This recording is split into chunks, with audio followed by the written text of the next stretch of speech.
எல்லாருக்கும் வணக்கம். பொதுவாக வாழ்க்கையில் ரொம்ப அடிமட்டத்தில் இருந்து ஒவ்வொரு படியாக முன்னேறி வர்றாங்க இல்லையா, அவங்க ஆள் மனசில் ஒரு எனர்ஜி இருக்கும்.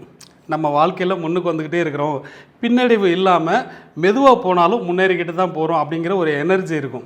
ஆனால் வாழ்க்கையில் ஒரு நல்ல உச்சக்கட்டத்தில் இருந்து சரசரசரன்னு இறங்கி வந்துடுறாங்க இல்லையா, ஏதோ ஒரு சூழ்நிலையால், ஏதோ ஒரு வியாபாரத்தில், ஏதோ ஒரு தொழிலில் நஷ்டம் அடைஞ்சு பின்னடைவு ஏற்படுற ஒரு சூழ்நிலை வரும்போது அவங்க மனசு ரொம்ப திடமாக இருந்தால் மட்டும்தான் திரும்பி விட்ட இடத்த பிடிக்க முடியும். ஒரு சகோதரி என்ற சொன்ன விஷயந்தான், அதாவது நம்ம நல்லா இருந்துட்டு திரும்பி பின்னடைவு அடைஞ்சிட்டோம்னா நம்மளை பார்க்குற பார்வை, ஏளனமாக பேசுகிற பேச்சு, இதெல்லாம் நம்ம மனசு ஏற்றுக்கவே செய்யாது. அதை நினச்சி ஃபீல் பண்ணக்கூடாது.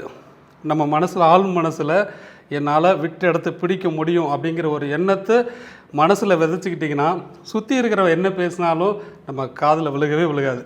நம்ம எந்த இடத்துல தப்பு பண்ணணும், அதை எந்த இடத்துல முன்னுக்கு வரக்கூடிய அளவுக்கு நம்ம உழைக்கணும் அப்படிங்கிற ஒரு சிந்தனை மட்டும் கொண்டு போனோம்னா நம்ம விட்ட இடத்த இல்லை, அதை விட இன்னும் முன்னோக்கி ஒரு சிகரத்தை தொடக்கூடிய அளவுக்கு வளர்ந்துடலாம் அப்படிங்கிறத உங்கள் எல்லாருக்கும் தெரியப்படுத்துகிறேன்.